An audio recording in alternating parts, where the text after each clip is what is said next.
Hey guys, Infidel1258 here. Today we're going to talk about the new ECR changes, how I am super for it. I think they're amazing. And as a related conversation, you don't have even close to enough DEC because for one thing, you need to use DEC to upgrade your energy level so you can get more battles in. I am loving this. I think this is an amazing new upgrade and I want to explain why in this video. Plus, I actually want to speak to what that's going to do for DEC. So I hope you'll stick around for this one. Thank you to Aaron Kennedy who brought this up in a recent live event. And so you're going to get a raffle ticket for an opportunity to win a plot of land from me this year. Thanks guys. Have an amazing day. Bye for now. Aaron Kennedy getting a big pump on SPS gains per battle because of this energy rework. Used to have ECR at 55. This is a great topic. Let's spend a few minutes talking about this because I've noticed this too. Aaron goes, he's getting a big pump on his payouts on the SPS gains because the amount being paid per battle is larger because he's no longer at 55% ECR or 50, 60, 70, 80% ECR, whatever it was, you were receiving a proportion of the possible rewards. How do I say that better? There's a better way to say that. So when you're playing this game and you play and your ECR, the old ECR system was set and it was at 100%, you haven't played in a couple days, you will get 100% of your possible rewards. But when you've played 20, 30 games and your ECR is at 75%, you were going to get 75% of your possible rewards, meaning 75% of the possible SPS for every victory. And right now I'm crushing. Like, this is one of my recent wins. I think it's from last night. And I got, I'm on the top here. General Sloan, the cheapest summoner in the game, putting in work. The Peacebringer is just such an absolute slugger. And then even the Venari Crystalsmith, this card is so cheap for what it is. And the magic, just like tons of magic damage, but it's not enough with the magic reflect, with the divine shield, with the heal. So we end up winning it. And how many SPS are we going to get out of this? I love this card too. The protect over there. So how much do we get out of that? We got 10 rank points for the victory. My opponent was substantially less than me in rank. But look at that. I got 8 SPS. 8. Now, mind you, I'm in Champ 2. So it's a different league than you. But 8 SPS for that victory. And every victory before that, ever since they've instituted this energy bar, will and always will be, at least unless they change it, that full payment, that full piece of the pie that you would be possibly eligible under the old system. So yeah, it's going to transform how much SPS you're able to claim, because most of us would have been playing probably at least half of your games were going to be played under the old system at a diminished return. Whether you're at 90%, whether you're at 80%, that's still a 8/10 of or 9/10 of your potential eligible reward. And now here we introduce this new energy credit bar or whatever, where you're going to get 100% of your possible rewards every time you win, which is huge. So to me, that's translating between like right there, I think I was 8, and there's no real win request. Like, well, hang on, what sort of bonuses did I get there? So look, so I got a 5% win streak. I got a 10% focus card bonus, a 30% gold foil bonus. So there's lots of bonuses in there. Guild bonus 9%, beta card 5%, lots of bonuses. A total of 59% on my bonus. So, you know, call it probably regularly 5 or 6 for a win. But at times I was getting 3. Because I had played so close to 50% of my ECR. So that's a massive difference, and it's going to translate to more payouts for each of us. So it's a great new change. And that's part of the reason why I'm so for this, you know, that you can top up. The being able to pay for new energy bars, one, burns DEC. Love it. We need to burn the DEC. Once we do, we're going to see that SPS flywheel get going, and that's going to change the game.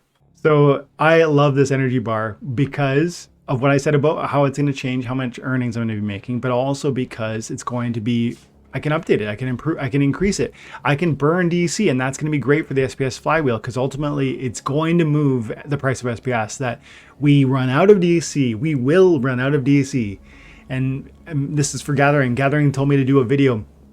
We don't have enough DVC. We don't. You don't have enough DEC. You don't. I have like 800,000 DECB.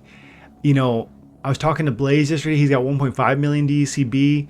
You know, even if you had 10 million DC, ultimately there's going to come a time where you eventually use it, whether it's between land or cards or rentals or, you know, updating your energy bar, because this is worth it.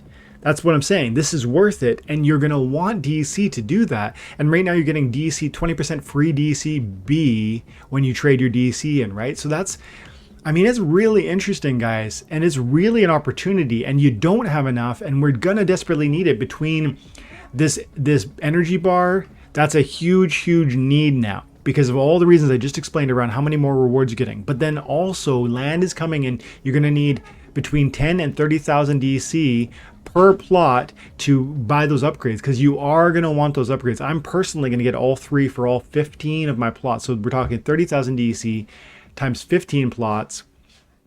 I think it's 450,000 DEC that I need just for that. And then there's DEC you need to put on the land to stake cards, right? So like when you put in a card to mine that land, you need to then put DEC in there too. I don't know exactly how that works. I think it might be related to collection power. That was an initial thought. But the point is, you don't have that kind of DEC, and neither do I. Like there is not enough, period. So therefore I can speak confidently in saying you don't have enough. And yet it's still below peg. It's still below peg. Like it's as if these realities aren't being recognized, and these massive changes that are coming aren't being reacted to, but they will. They will once we'll get to a place where we can't shake it off, we can't ignore it, and suddenly the DEC price will reach peg, and people will start burning SPS, and SPS price will spike as a result. But then you'll also, that conversation around how much SPS do you have will come back, because you won't have enough of that either. So guys, very fun and exciting time, and it's all unfolding in the near future. We have like the land claiming, or sorry, not claiming, we have the land surveying becoming available really soon. So massive things. And whether it's DC, whether it's SPS, whether it's cards, the truth is, this is such an exciting time because no one is truly understanding how massive this is going to be, this game. And how much price spiking is possible once these assets start getting soaked up by their intended use cases. And the question at the end of that is, for you, do you believe that those soaks, those sinks for those resources, for your DEC, for your SPS, for your cards, will be desirable and substantial? Substantial feels proven. Like they've already said they're more. If you wanted to use all the cards that existed, you still could. If you want to use all the DEC that existed, you still could. So substantial seems provable, but the question then is like are you going to want to? Because are the rewards going to be meaningful? And then you have to start speculating about for instance, what are the rewards going to look like from land? We already know that there's something like 1 SPS per plot of land, times 150,000 plots of land per day being minted through just ownership of it. But ultimately, when they introduce the mining element, some number of plots of lands won't be surveyed and therefore can't be mined. And so whether that's half of the plots of land, or whether it's 30%, or whether it's 10%, I don't know. But that proportion of land won't be producing SPS, which means that the pie of SPS, the production of SPS will be distributed between those that are actively mining and who have surveyed. So that'll be me. Will it be you? So that gives you one angle or one possible consideration for the fundamentals of how you might justify, I guess, the sinks, right? The card sink, the DEC sink, the SPS sinks that I just described. There's 150,000 SPS on the table. Do you want to claim it? Do you want your part of it through your lands being surveyed, activated, and manned? But there's more to it than that too, because we know that Praetoria's Secret is going to be substantial. How is it going to be substantial? Again, we got to speculate. But if you start going down, if you look to what Splinterlands has always done, building value into the assets they've created, and you just walk in confidence that they're going to continue to do that, not just as developers who want their game to thrive, but as players who own these assets, like a lot of them. I just think that's a beautiful recipe, and I think there's a lot of grounds for confidence there.